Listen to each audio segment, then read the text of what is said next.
Hello guys! Hello Sagittarius! Welcome dito sa aking channel, Kapalaran 888. Welcome guys! Alamin natin kung ano ang messages, vibration, gabay energy para sa inyong lahat. Ito ay general reading first 15 days ng January, first 15 days din ng 2024. So, Sagittarius, I hope na makuha mo ang energy dito sa barahang ito. Okay. Wolf. Kumuha pa tayo ng isa.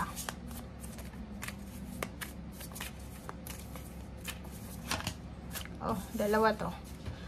Etong unang barahan na wolf na to guys is parang tungkol to sa mag-asawa, mag-boyfriend, mag-girlfriend, magkaibigan. Or dalawa silang individual na siguro iisa yung hangarin nila eh. 'Di ba? Like magkarelasyon,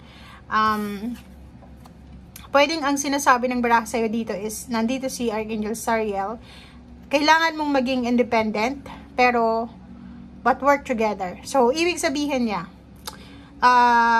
may mag-asawa, mag-live-in partner, na kung may trabaho kayo sa bawat isa, okay, separate kayong nagtatrabaho, pero, dapat sa mga expenses daw, hati kayo, parang ganon.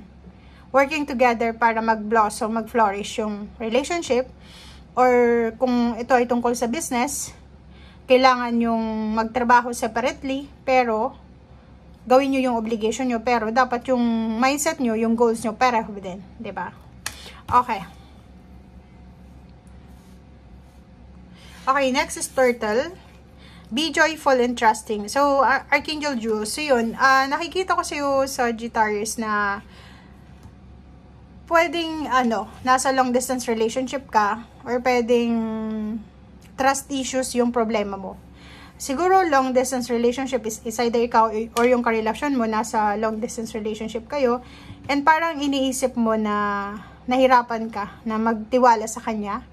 Kasi siguro, hindi natin alam, baka may history na ng panluloko, or kung ano pa man itong other person, or talagang siloso-silosa ka. Okay, next is goat. Act from your innate wisdom.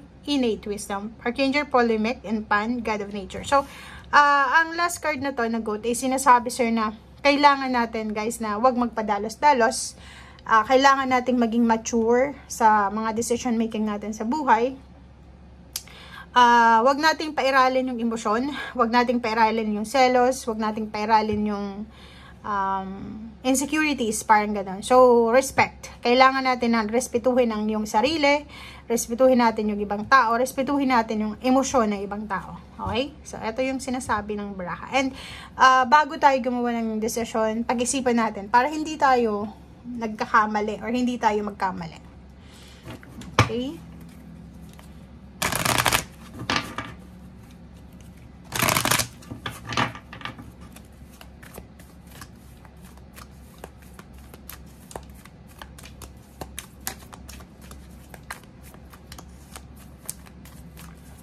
Okay, Sagittarius.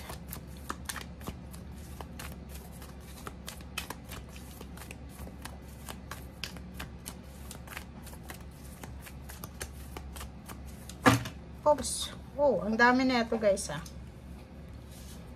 Okay, pero kukunin ko siya. Okay, Sagittarius. Meron kang patience dito. Same as the Aries. Ang kailangan nyo sa linggong ito is pasensya. Kailangan nyo ng sobra-sobrang pasensya sa sarili nyo, sa relationship nyo, sa trabaho, sa paligid nyo. Kasi parang number 7 kasi siya 1 plus 6, 7. May hinihintay ka Pwedeng naghihintay ka ng offer ng job, naghihintay ka ng homecoming, ng family, naghihintay ka ng contract signing, or kung naman itong hinihintay mo, kailangan mo ng pasensya. Rejection. Nakikita ko siya dito na parang ayaw mong, kumbaga, maulit yung rejection. Kasi, maraming beses ka sigurong na-reject. It's either relationship, it's either trabaho, or pwedeng yun yung kinakatakutan mo, Sagittarius. Natatakot ka na ma-reject. Nandito si Healer of the Ages, 51-6, and the World card. Sinasabi ng baraha sa'yo dito na may mga issues from your past, or pwedeng present issues to sa buhay mo, na posibleng matapos ito. Kasi nasa manifestation na tayo And plus, storm warning na siya. So, ibig sabihin, yung mga issues sa buhay mo, rejections, or kung ano man to, ay posibleng matapos na siya. Or kung nakikita mo yung sarili mo na nahihirapan kang magdesisyon, posibleng makabuo ka ng isang decision making sa first 2 weeks ng January. For example, ito lang na trabaho. May gusto kang pasukin na trabaho, may gusto kang gawin, kaso lang, hindi mo magawa kasi pinag-iisipan mo. So, sinasabi ng baraha sa'yo dito na kailangan mong magdesisyon. Okay? Kailangan mong tapusin ang decision making na to. Iwasan mo yung procrastination para tuloy-tuloy daw kung ano itong pinaplano mo. Pwedeng nasa long distance relationship, parang gusto mong sumunod doon sa karelasyon mo, parang gusto mong sumama sa kanya, parang gano'n. So, yun ang nakikita natin.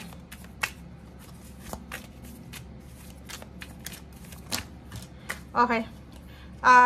Two of Cups, and then, nako. So, meron ka dito, Sagittarius, na issue sa buhay.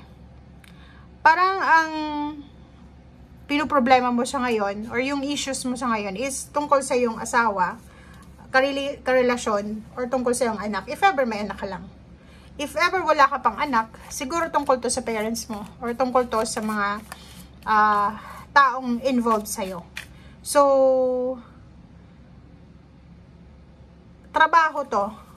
Trabaho. Parang ayaw mong umalis, or parang yung partner mo ayaw umalis. Or hindi mo alam kung ano yung gagawin mo. Kung susundin mo tong karelasyon mo na to, iiwanan mo yung anak mo, hindi mo susundin yung parents mo, kasi mas matimbang sa'yo yung relationship. Wow. May iba din dito na parang may kakasal. Meron din silang relationship na bubuuin. Dahil siguro sa may anak na, or kailangan ng anak ng buong pamilya. Parang ganun ang nakikita natin dito. Pero yung confusion na sinasabi dito sa storm warning na to, may possible dito na long distance relationship, may iwanan ng anak, isasama yung anak, parang hindi siya makapag-desisyon, 'di ba? Ito siya, hindi makapag-desisyon ang taong ito kung ano yung gagawin niya. Kasi parang feeling niya may obligasyon siya sa buhay.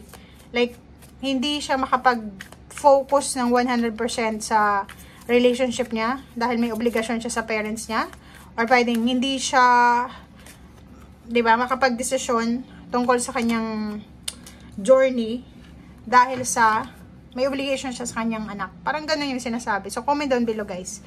And dito, Wheel of Fortune. So, kung may mga financial issues ka sa ngayon, may mga paghihirap tayo sa financial, sinasabi ng baraha sa'yo na huwag kang mag-alala kasi may pagbabagong magaganap sa buhay mo. It's either sa pamilya mo, sa anak mo, sa asawa mo kung may asawa ka, or sa partner mo. Eto sobrang complicated to. Kasi related siya dito sa barahang to na kailangan mong pasensya. Kailangan nating magpasensya sa ating karelasyon. Kailangan nating magpasensya sa ating anak, kung may anak na tayo, sa ating parents, sa ating katrabaho, or kung sino man siya. Okay? Thank you, guys. Bye!